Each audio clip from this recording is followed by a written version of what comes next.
New TV Telugu. Baby block buster తర్వాత ఆనంద్ దేవరకొండ, వైష్ణవి చైతన్య జంటగా నటిస్తున్న చిత్రం ఎపిక్ ఫస్ట్ సెమిస్టర్ #90s ఈ modal class biopic web series తో ప్రేక్షకులను మెప్పించిన ఆదిత్య హసన్ ఈ సినిమాను తెరకెక్కిస్తున్నారు. ఈ మూవీ టీజర్ బుధవారం విడుదలై ఆసక్తిని రేకెత్తిస్తోంది.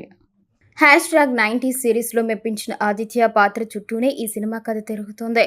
మధ్య తరగతి కుటుంబంలో పెరిగిన ఆ యువకుడు ఇంటి సభ్యుల ఒత్తిడితో పై చదువుల కోసం యూకే వెళ్తాడు.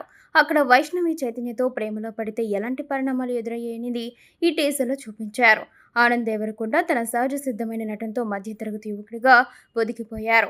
పక్క లోకల్ అబ్బాయి ఫారెన్ వెళితే పడే ఇబ్బందుల్లో కామెడీగా చూపిస్తూనే మరోవైపు ఎమోషనల్ లవ్ ట్రాక్ను కూడా ఆదిత్య హాసన్ టచ్ చేసినట్లు టీజర్ను బట్టి తెలుస్తోంది. యూకే నేపథ్యంలోని విజువల్స్ చాలా కలర్ఫుల్గా ఉన్నాయి. ఆనంద్, వైష్ణవి మధ్య కెమిస్ట్రీ మరోసారి వర్కౌట్ అయ్యేలా కనిపిస్తోంది. ఫస్ట్ సెమిస్టర్ అని టైటిల్తో ఉండడంతో ఇది యూత్, స్టూడెంట్స్, ఆడియన్స్ను టార్గెట్ చేసినట్లు స్పష్టమవుతోంది.